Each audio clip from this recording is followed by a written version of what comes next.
कर लीजिएगा। इसमें बहुत सारे बच्चे गलती कर देते हैं, उनको लगता है कि जो गुड्स हम बेच रहे हैं ये केवल हमारा सेल्स में ही जाएगा, तो ऐसा नहीं है। ये नॉर्मली जैसे आप गुड्स सेल करते हो वैसे ही इसकी एंट्रीज की जाती हैं। आपने सामान बेचा तो सेल्स अकाउंट में भी उसमें फ़र्क आएगा, स्टॉक में भी फ़र्क आएगा और डेटर्स में भी फ़र्क आएगा। क्लियर है? तो ये आंसर आपको क्लियर हो गया। ये यूपी पीजीटी 2016 का क्वेश्चन है। अब आते हैं next, which of the following account will be debited if the purchase of goods are made on credit. तो अगर कौन से अकाउंट को डेबिट करेंगे अगर आपने कोई भी गुड्स क्रेडिट पे परचेज़ किया है। तो सिंपल सी बात है, परचेज़ अगर आप कर रहे हो तो किससे परचेज़ करते हो? अगर आप उधार सामान खरीद रहे हो तो क्रेडिटर से परचेज़ करोगे। तो यहाँ पे एंट्री क्या बनेगी? Purchase account debit to creditor. तो आंसर आपका हो जाएगा point number C, creditor. UP PGT 2016 का क्वेश्चन है। अब आते हैं next, which of the following account will be debited if the purchase of goods is made on credit. तो 2 बार ये क्वेश्चन क्लिक हो गया है, चलिए कोई नहीं, ये तो आप समझ ही गए हैं। नेक्स्ट आते हैं,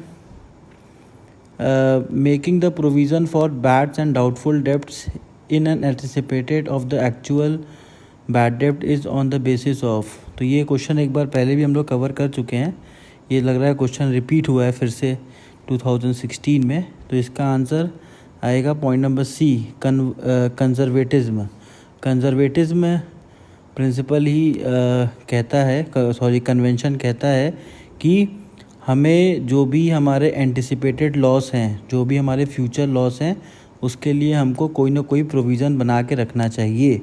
तो अगर कोई भी क्वेश्चन प्रोविज़न से रिलेटेड आता है तो आप कन्वेंशन ऑफ कंजर्वेटिज्म में ही टिक लगाएंगे। तो इसमें आप कंफ्यूज मत होइएगा। देखिए ये मेरे ख्याल से दूसरी बार क्वेश्चन ऐसा पूछा गया है, तो इसको बढ़िया से समझ लीजिए, हो सकता है आगे एग्ज़ाम्स में भी ऐसे क्वेश्चंस आएँ। अब आते हैं नेक्स्ट, नॉमिनल अकाउंट क्या है? नॉमिनल अकाउंट किस में आएगा? तो पर्सनल अकाउंट आप जानते ही हैं, व्यक्तिगत खाता जिसमें नाम आता है। रियल अकाउंट आप जानते हैं, एसेट्स जो आते हैं वो सब रियल में आते हैं। नॉमिनल अकाउंट में क्या आता है? All expenses are debited, income are credited. तो यहाँ पे देखिए वेजेस जो है वो आपका एक्सपेंसेस है, तो यहाँ पे आपका वेजेस जो आएगा वो आपका आंसर यहाँ पे नॉमिनल अकाउंट का होगा। ठीक है, यहाँ पे पेटेंट्स आपका एसेट्स में चला गया, रियल में आ जाएगा। प्रीपेड आपका पर्सनल में आ जाएगा। प्रीपेड और आउटस्टैंडिंग हमेशा पर्सनल में आता है, तो इसको कंफ्यूज मत होइएगा, और ऐसे क्वेश्चंस एग्ज़ाम में पूछते हैं।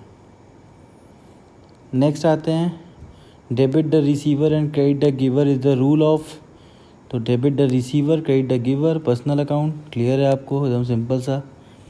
ठीक है, अब आते हैं नेक्स्ट, गैप रिक्वायर्ड। गैप की क्यों ज़रूरत पड़ी?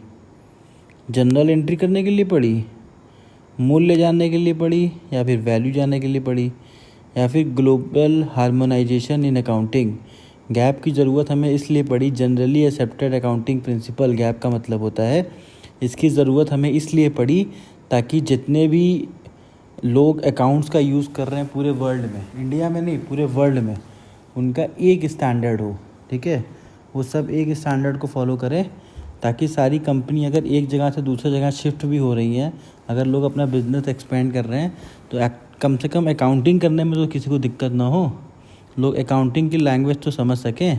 तो इसीलिए इसका पहला आंसर सही है, ग्लोबल हार्मोनाइजेशन इन अकाउंटिंग। अब आते हैं नेक्स्ट, बैंक ऋण पर ब्याज दोहरा खाता प्रणाली में कहाँ दिखाया जाता है? तो बैंक ऋण मतलब आप समझ के बैंक लोन है।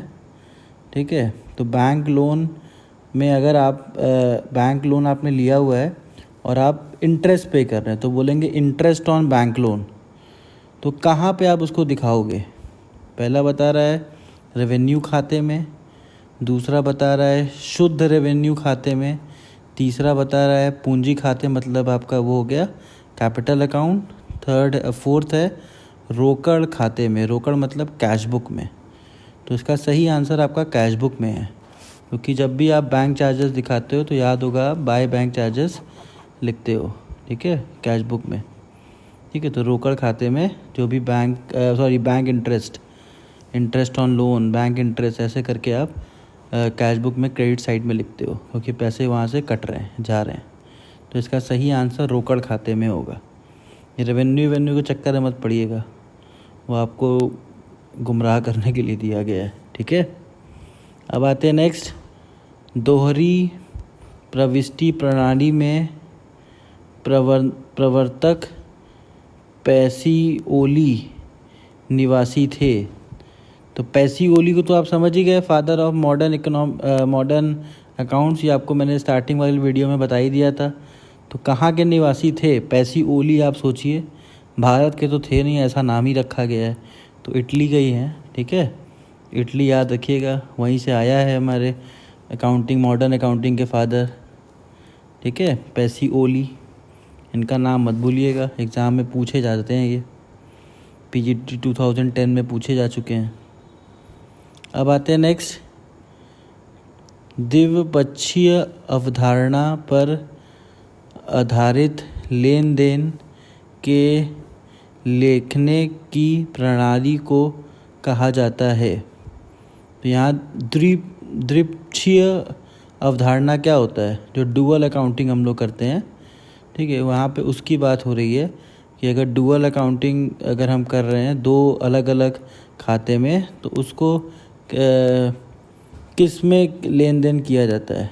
तो इसका आंसर सिंपल सा आपका ये होगा, दोहरा लेखा प्रणाली, ठीक है। यहाँ पे खाता प्रणाली लिख के आपको कंफ्यूज करने के लिए दिया गया, पॉइंट नंबर बी, इसका दोहरा लेखा प्रणाली आंसर आएगा, ठीक है। तो देखिए बहुत सारे क्वेश्चंस हिंदी में, प्योर हिंदी में दिए हैं, मैं भी कोशिश कर रहा हूँ आपको इंग्लिश में समझाने की, ठीक है। बाकी इंग्लिश हिंदी तो जो है वो है, इम्पॉर्टेंट ये है कि हमारे पास लास्ट ईयर्स के क्वेश्चंस मिल गए हैं, ठीक है। ये बहुत ही टफ़ काम था, तो हमारे चैनल को प्लीज़ सब्सक्राइब कर दीजिए, ठीक है, सब्सक्रिप्शंस की ज़रूरत है। चलिए आगे चलते हैं। कमीशन अग्रिम प्राप्त। तो कमीशन अग्रिम प्राप्त का मतलब क्या होता है? कि आपको जो एडवांस कमीशन मिलता है, तो एडवांस कमीशन अगर आपको मिलता है तो आप कौन से खाते में इसकी एंट्री करेंगे? तो एडवांस का मतलब क्या हो गया? प्रीपेड। तो मैंने आपको बताया ना, प्रीपेड और आउटस्टैंडिंग दो के दोनों आपके पर्सनल अकाउंट में जाते हैं। तो पर्सनल अकाउंट का मतलब क्या हो गया? व्यक्तिगत खाता, ठीक है। तो ये आपका पॉइंट नंबर सी इसका आंसर है। उसके बाद है व्यावसायिक संपत्ति के उधार विक्रय का अभिलेखन होगा। विक्रय रोजमांचा में, सामान्य रोजमांचा में, रोकड़ पुस्तक में, विक्रय खाता में। तो देखिए यहाँ कॉन्सेप्ट क्या है, पहले उसको समझ लीजिए कि हमने एक प्रॉपर्टी ख़रीदी है, ठीक है, उधार में, ठीक है, मतलब अपने बिज़नेस यूज़ के लिए, मान लीजिए बिल्डिंग परचेज़ किए बिज़नेस यूज़ के लिए, वो भी उधार में। तो किस में जाएगा? विक्रय में तो जाएगा नहीं, ये आपका परचेज़ अकाउंट की बात कर रहे हैं। परचेज़ जो हम लोग सब्सिडरी बुक बनाते हैं, परचेज़ में तो जाएगा नहीं, परचेज़ में तो गुड्स जाता है, ये भी आपको क्लियर है। और रोकड़ पुस्तक पॉइंट नंबर सी, ये भी बेकार है, ये भी आपका कोई मतलब का नहीं है। विक्रय में भी जाएगा नहीं, ठीक है ना, विक्रय खाते में भी नहीं जाएगा। परचेज़ से तो आप दूर ही रहिए। आप आंसर आपका बचा ये सामान्य रोजमांचा, मतलब जो आपका जनरल प्रॉपर होता है, इसको सामान्य रोजमांचा कहते हैं, रोजनामांचा, ठीक है। तो इसको आपका जनरल प्रॉपर में जाएगा, ये आपको यहाँ पे ये समझना है। भाई देखिए, जो उधार खरीदते हैं उधार बेचते हैं, ठीक है, तो इसके लिए परचेज बुक, सेल्स बुक बनाई गई है, कैश के लिए कैश बुक बनाई गई है। अब जो ये सब छोड़ के प्रॉपर्टी की लेन देन होती है, प्रॉपर्टी खरीद रहे हैं, प्रॉपर्टी बेच रहे हैं, तो ये सारा कुछ आपका जनरल प्रॉपर में जाता है। तो बी आपका आंसर सही है एकदम। अब आते हैं नेक्स्ट, निम्नलिखित मदों में से किसे डेबिट शेष होगा? अब डेबिट किस में शेष होगा ये सोचिए आप, ठीक है। यहाँ पे डेबिट शेष मतलब बैलेंस, डेबिट बैलेंस किसका आता है, तो ये कैसे आप समझेंगे डेबिट बैलेंस किसका आता है। तो देखिए कुछ एंट्रीज आपको बताते हैं, उससे आपको समझ में आ जाएगा क्या होगा। ठीक है, तो अब मान लीजिए कोई आपने पेमेंट किया, मतलब यहाँ पे देखिए पहला है बैंक ऋण, तो बैंक ऋण ले रहे हैं तो बैंक लोन है, तो बैंक लोन की एंट्री क्या होगी, बैंक अकाउंट डेबिट, मतलब आपके पास अगर कैश आ रहा है तो cash account debit to bank loan हो जाएगा। ठीक है, फिर है पेशगी प्राप्त आय, कोई आपको इनकम हो रहा है। ठीक है, और तीसरा क्या है, संदिग्ध ऋण के लिए संचित, तो ये भी नहीं है। पूर्वदत्त बीमा प्रीमियम, पूर्वदत्त बीमा प्रीमियम का क्या मतलब हुआ, प्रीपेड प्रीमियम, तो प्रीपेड प्रीमियम जो है उसकी क्या एंट्री होगी ये आप सोचिए। तो नॉर्मली जो आप एंट्री करते हैं प्रीमियम, अगर किसी का इंश्योरेंस प्रीमियम पे कर रहे हैं तो insurance premium account debit to cash होता है, और वही अगर प्रीपेड होता है तो प्रीपेड अकाउंट को आप क्रेडिट कर देते हैं।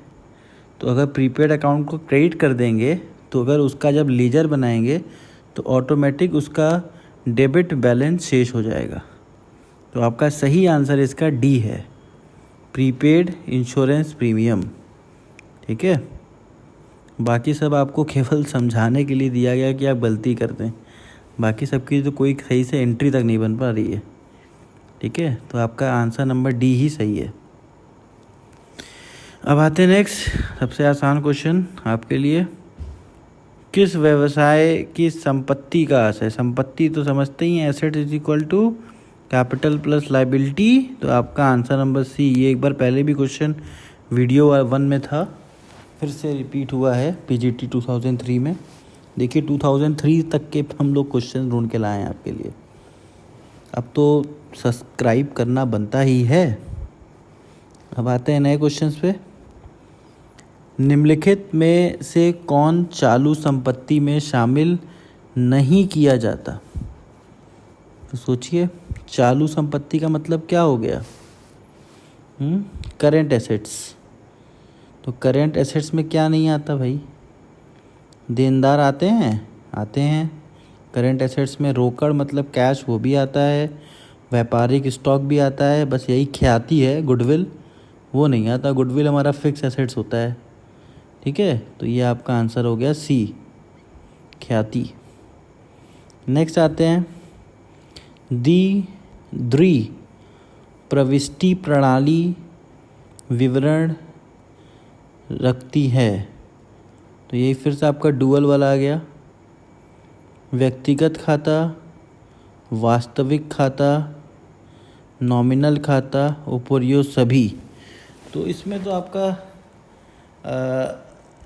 अगर डबल एंट्री सिस्टम की बात करें तो वो तो सभी में ही आता है, व्यक्तिगत में भी आता है, वास्तविक में भी आता है, पर्सनल, रियल, नॉमिनल तीनों में आता है, तो इसका सही आंसर डी ही है, सभी में आता है। ठीक है, अब आते हैं नेक्स्ट, मजदूरी खाते में 500 रुपये गलती से डाल दिए गए, ठीक है, जबकि उन्हें मशीन खाते में डालकर पूंजीकृत करना था, यह त्रुटि किस प्रकार की है। तो अब इसमें आपको एरर बताना है, तो एरर के पॉइंट बड़े अच्छे से पढ़ लीजिएगा। ठीक है, ऐसे तो इसका आंसर तो आपका यही होगा, ये एरर ऑफ प्रिंसिपल, तो ये सैद्धांतिक त्रुटि पॉइंट नंबर सी इसका आंसर है। लेकिन आपसे रिक्वेस्ट है कि एरर का चैप्टर क्लास 11th का उसको ध्यान से एक बार पढ़ लीजिएगा, क्योंकि उसी में कुछ गलतियां लोगों से हो जाती हैं। ठीक है, यहाँ पे हुआ क्या है कि हमने पूरा खाता ही चेंज कर दिया है, मजदूरी खाते गलती से डाल दिए गए हैं, मशीन खाते में डाल दिया गया है और उसको कैपिटलाइज कर दिया गया है। तो यहाँ पे सैद्धांतिक त्रुटि है, तो आप इसको एक बार ज़रूर पढ़ लीजिएगा। वैसे हम लोग कोशिश करेंगे उसका एक वीडियो बना दे पूरा, ताकि आपको एक्सप्लेन हो जाए, लेकिन एक बार आप पढ़ लीजिएगा। ठीक है, नेक्स्ट आते हैं, एक नए मशीनरी की स्थापना पर भुगतान की गई मजदूरी को किस में डेबिट करेंगे। भाई सिंपल सी बात है, in case of installation of machinery the machinery account is debited. ठीक है, तो यहाँ पे प्लांट है तो प्लांट अकाउंट को डेबिट कर देंगे, क्योंकि जो भी खर्चा मशीन चालू होने तक खर्च होता है वो सब हमारा प्लांट अकाउंट में जाता है और किसी में तो जाता नहीं है।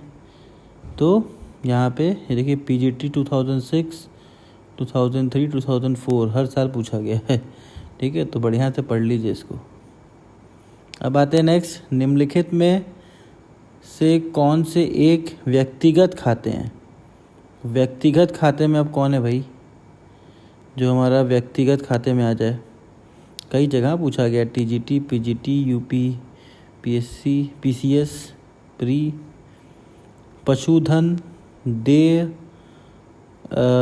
विपणन, उपार्जित, किराया और ख्याति।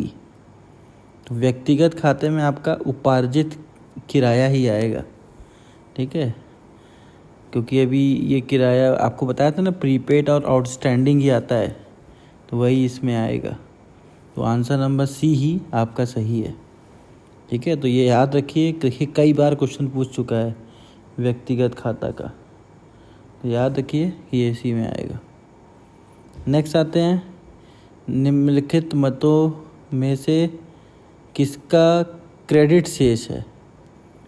क्रेडिट किसका शेष आएगा वो देखते हैं। तो क्रेडिट शेष का भी वही फॉर्मूला है, जनरल एंट्री कराइए, जो चीज़ डेबिट में है उसका बैलेंस क्रेडिट में आएगा और जो चीज़ क्रेडिट में है उसका बैलेंस डेबिट में आएगा। तो अस्थाई आगमन आय, अब देखिए जितना आय होता है सब आय का ट्रांजैक्शन जो करते हैं सब क्रेडिट में आएगा, मतलब उसकी जो जनरल एंट्री बनेगी 2 में रहेगी क्रेडिट में। तो इसका सबका बैलेंस पहले का दूसरे का दोनों का डेबिट ही जाना है। ठीक है, और तीसरे में घोषित किंतु अनादत लाभांश, ये घोषित किया गया है लेकिन अभी पे नहीं किया गया है। उसके बाद क्या है, ऋण पत्रों में निर्गमन पर कटौती। ठीक है, तो यहाँ पे कटौती है, तो यहाँ पे आपका ये खर्चा है। ठीक है, तो खर्चा जो है तो इस कंडीशन पे ये आपका डेबिट होगा, तो इसका जो शेष बचेगा वो क्रेडिट हो सकता है। पॉइंट नंबर डी और पॉइंट नंबर सी में दोनों में से एक हो सकता है घोषित किंतु, क्योंकि ये आपकी लायबिलिटी हो रही है। पॉइंट नंबर सी भी जो है वो आपकी लायबिलिटी हो रही है, तो ये भी आपका एक आंसर हो सकता है। ठीक है, ये थोड़ा सा विवादित है दोनों में से कि पहला जाएगा कि दूसरा जाएगा। मेरे हिसाब से तो दोनों ही जाना चाहिए। ठीक है, लेकिन डी का कुछ ज़्यादा प्रभाव समझ में आ रहा है कि डी ही होना चाहिए। ठीक है, तो इसको एक बार देख लेते हैं हम लोग, या फिर आप भी एक बार चेक कर लीजिएगा। इसका अभी हमें कोई जजमेंट हम नहीं देंगे कि क्या सही है क्या गलत है। ठीक है, तो अब आते हैं नेक्स्ट क्वेश्चन की तरफ ही।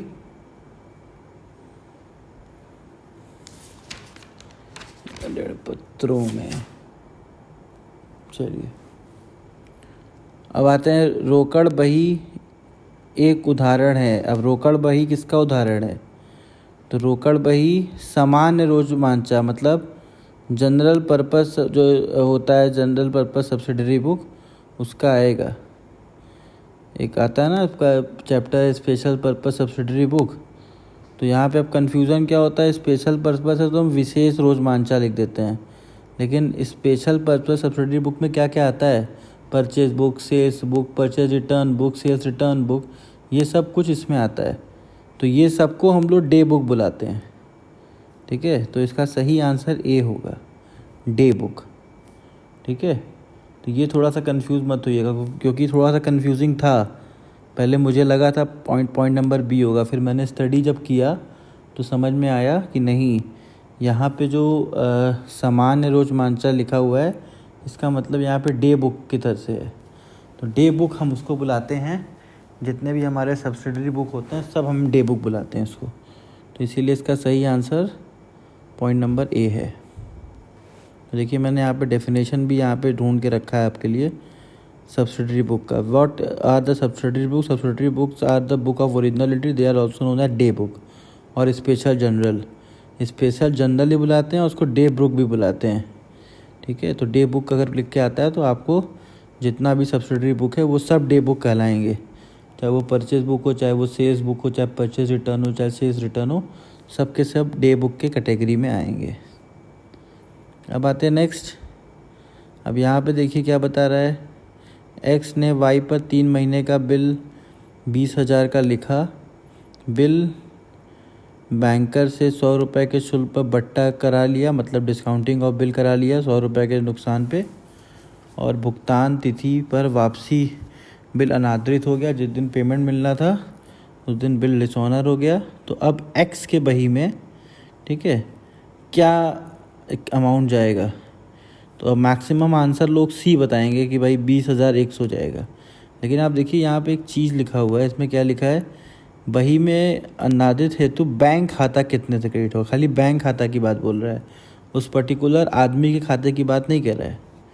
तो बैंक खाता जो क्रेडिट होगा वो 20,000 रुपये का ही होगा।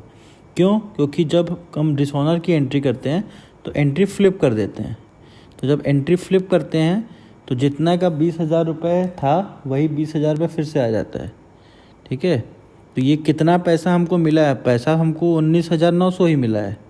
ठीक है, 100 रुपये हम बट्टा सहे हैं, लेकिन जब उसको आप फ्लिप करिएगा तो 20,000 रुपया उसमें आएगा। ठीक है, नोटिंग चार्जेस का कुछ लिखा नहीं है, नहीं तो फिर उसको देखते तो बताते। नोटिंग चार्जेस कुछ है ही नहीं यहाँ पे। तो 100 रुपये शुल्क था, उनको 19,000 उतना मिला था, 19,900। अब 100 रुपये ये शुल्क जोड़ के 20,000 पूरा इसमें वो उनसे वसूलेंगे। तो सही आंसर इसका बी है। ठीक है, नेक्स्ट आते हैं, stock appearing in the trial balance is shown in. अब तो इसका आंसर आ जाएगा आपका बैलेंस शीट में, क्योंकि जब स्टॉक आपका ट्रायल बैलेंस में दिखाता है तो उसका मतलब होता है उसकी सारी एंट्रीज हो चुकी हैं, तो उसको आपको ट्रेडिंग अकाउंट में नहीं दिखाना होता है, वो डायरेक्टली आप दिखा सकते हैं बैलेंस शीट में। तो ये थोड़ा ध्यान रखिएगा। हाँ, अगर ट्रायल बैलेंस के बाहर स्टॉक लिखा हुआ है क्लोजिंग स्टॉक, तब उसको हम लोग ट्रेडिंग अकाउंट में दिखाते हैं, तो ये भी ध्यान रखिएगा। नेक्स्ट आते हैं, amount set aside to meet the loss due to bad debts. अब कोई भी एक पर्टिकुलर चीज़ के लिए जब हम पैसा असाइड करते हैं तो वो रिज़र्व नहीं होता, उसका आंसर प्रोविज़न होता है। ठीक है, यहाँ पे हमें कंफर्म होता है कि इस चीज़ के से प्रोविज़न फॉर डाउटफुल डेब्ट्स, ये हमें पता है कि इस चीज़ के लिए प्रोविज़न हमने बना के रखा है। ठीक है, तो जब एक पर्टिकुलर चीज़ के लिए हम पैसा निकालते हैं तो उसको हम प्रोविज़न कहते हैं। अब यहाँ पे इसका आंसर 2 और ऑप्शन दिया हुआ है। अब आते हैं next, the net profit before the adjustment is. देखो कोई एक क्वेश्चन दिया हुआ है, 3,60,000 रुपये का प्रॉफिट हुआ है, आउटस्टैंडिंग सैलरी 20,000 है और प्रीपेड इंश्योरेंस 26,000 है। तो आफ्टर एडजस्टमेंट क्या होगा? तो सिंपल सा बात है, 3,60,000 रुपये का सामान है, प्रॉफिट है। प्रॉफिट में आउटस्टैंडिंग सैलरी जो है वो तो आपको माइनस करना पड़ेगा। आप इसमें 20,000 माइनस कर दीजिए, क्योंकि वो तो इस साल का खर्चा है। तो आपका 3,40,000 रुपये आ जाएगा।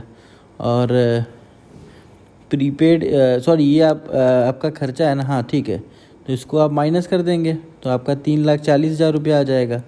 फिर उसके बाद प्रीपेड इंश्योरेंस जो आपने पे किया है इस साल, ठीक है, इसको आप इसमें प्लस कर देंगे, क्योंकि इस साल का तो आपका खर्चा था नहीं, आपने इसको माइनस करके बैठे थे।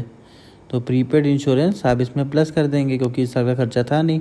तो आंसर आपका आ जाएगा 3,66,000 रुपीज़। ये आपका सही आंसर है। नेक्स्ट है, an adjustment entry for the prepaid expenses affect. तो प्रीपेड एक्सपेंसेस अगर की आप एंट्री करते हो तो क्या क्या इफ़ेक्ट करता है? तो प्रीपेड एक्सपेंसेस आप सोचिए, ये हमारा एक्सपेंसेस है, तो प्रीपेड एक्सपेंसेस सबसे पहले जो भी आपने एक्सपेंस किया है उसमें आप माइनस करेंगे, क्योंकि इस साल का खर्चा नहीं है ना। और फिर उसके बाद प्रीपेड एक्सपेंसेस जो है आप उसको एसेट्स में दिखाएंगे। तो आपका सही आंसर नंबर ए है। नेक्स्ट है, indicate the item that appear in the surplus account. तो सरप्लस अकाउंट अब यहाँ से कहाँ पे कैसे आ गया? सरप्लस अकाउंट तो हम लोग का उसमें आता था, किसमें जी? अरे जो आप नॉन प्रॉफिट ऑर्गेनाइजेशन बनाते थे। तो सरप्लस में अब क्या क्या चीज़ें आएंगी देखिए। तो सरप्लस में पहला बोला हुआ है प्रपोज डिविडेंड, फिर उसके बाद प्रोविज़न फॉर टैक्सेशन, उसके बाद कंट्रीब्यूशन टू प्रोविडेंट फंड, तो ये 2 पॉइंट तो आना ही नहीं है, ना तो प्रोविज़न आएगा ना तो ये आएगा। सरप्लस अकाउंट में आप प्रपोज डिविडेंड लिखते हैं, ठीक है, क्योंकि वो अमाउंट हमको हमारा सरप्लस होता है जो कि हमको पे करना होता है अपने शेयर होल्डर्स को। तो सही आंसर आपका पहला है, प्रपोज डिविडेंड। अब आते हैं security premium reserve account is shown on the liability side of the balance sheet under. अब SPR को कहाँ दिखाते हैं, सिक्योरिटी प्रीमियम को? तो सिंपल सी बात है भाई, हमारा SPR जो होता है वो एक तरीके का हमारा रिज़र्व होता है, सरप्लस मतलब सरप्लस होता है। तो इसका सही आंसर होगा point number A, reserve and surplus.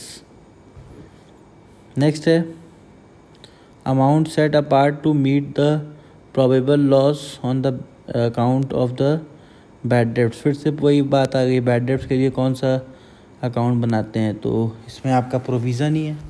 आपने बहुत अकाउंट क्लास 12 में बनाए होंगे प्रोविज़न और डाउटफुल डेब्ट के, तो वही है, डाउटफुल डेब्ट बैड डेब्ट सब एक ही है। अब आते हैं नेक्स्ट, बैलेंस शीट किस एक विशेष के आर्थिक स्थिति बताता है? अब देखिए सब लोग इसमें आंसर लगा के आते हैं वर्ष, लेकिन यहाँ पे होता है तिथि। आप जब भी देखोगे बैलेंस शीट जब बनाते हो तो 31 मार्च 2016, 2017 ऐसा लिखा होता है, ईयर नहीं लिखा होता, पूरा एक डेट लिखा होता है। तो इसीलिए इसका सही आंसर तिथि है। बहुत सारे लोग इसका आंसर लगा के आते हैं वर्ष, ये थोड़ा ध्यान रखिएगा। बैलेंस शीट का बहुत ही जनरल सा क्वेश्चन पूछा है, जो हल्का सा ध्यान न दे गड़बड़ हो जाए। नेक्स्ट आ जाए, यदि लाभ बिक्री का 50% है तो लागत के कितने प्रतिशत होगा? तो ऐसे समझिए ना, आपने कोई सामान है, 100 रुपये का सामान है, ठीक है, बिक्री 50% है तो उसकी लागत कितनी हो गई? अगर भाई 100 रुपये का सामान है, ठीक है, इनका फ़ायदा 50% है, तो 100 रुपये के सामान तो 50% मतलब 50 रुपया इनका फ़ायदा हो गया। 100 का 50% निकालेंगे 85 ही रुपये ना आएगा, तो 50 रुपये फ़ायदा हो गया। अब ये पूछ रहे हैं कि जितने का सामान है उससे कंपेयर करिए, तो सामान तो हमारा 50 रुपये का है, 50 रुपये फ़ायदा हो गया, तो बताइए कितना प्रतिशत आंसर आएगा? 100। 50 का सामान 50 फ़ायदा, तो 100 ही तो आंसर आएगा। 100% आपका आंसर हो गया। उसके बाद आते हैं, मार्ग में माल की क्षति एक अव्यय है। तो अब मान लीजिए कोई सामान आपका रास्ते में ख़राब हो जाता है, तो उसको किस में दिखाते हैं? तो देखिए नॉर्मली होता क्या है, जैसे लॉस बाई फायर हो गया, लॉस बाई थेफ्ट हो गया, ये सब तो हमारा सामान हमारे गोदाम में ही ख़राब हो गया, ठीक है। अब हम सामान भेज रहे हैं ट्रांजिट में, कहीं जा रहा है और रास्ते में ख़राब हो गया, तो उस कंडीशन पे हम परचेज़ अकाउंट में उसको माइनस करते हैं, लेकिन हमारे में इसमें ऐसा कुछ दिया नहीं है, ठीक है। तो हम लोग क्या करेंगे, ये जो वितरण अकाउंट है, वितरण मतलब डिस्ट्रीब्यूशन अकाउंट, ये एज अ परचेज़ अकाउंट को मान के इसमें हम लोग माइनस कर लेंगे, ठीक है।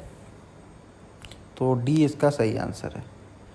अब आते हैं नेक्स्ट, यदि कारखाना मैनेजर का लाभ का 10% कमीशन उसका कमीशन घटा कर मिलता है, तो यदि लाभ 2200 रुपये है तो कमीशन कितना होगा?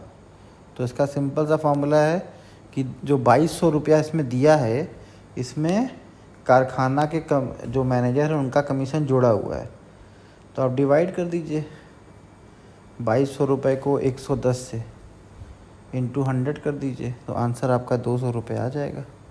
पॉइंट नंबर बी आपका आंसर हो जाएगा। अब आते हैं नेक्स्ट, निम्नलिखित में से कौन सा समीकरण सही है? अब देखिए कौन सा समीकरण सही है भाई। प्रारंभिक स्टॉक प्लस अंतिम स्टॉक, ये तो एकदम गलत है।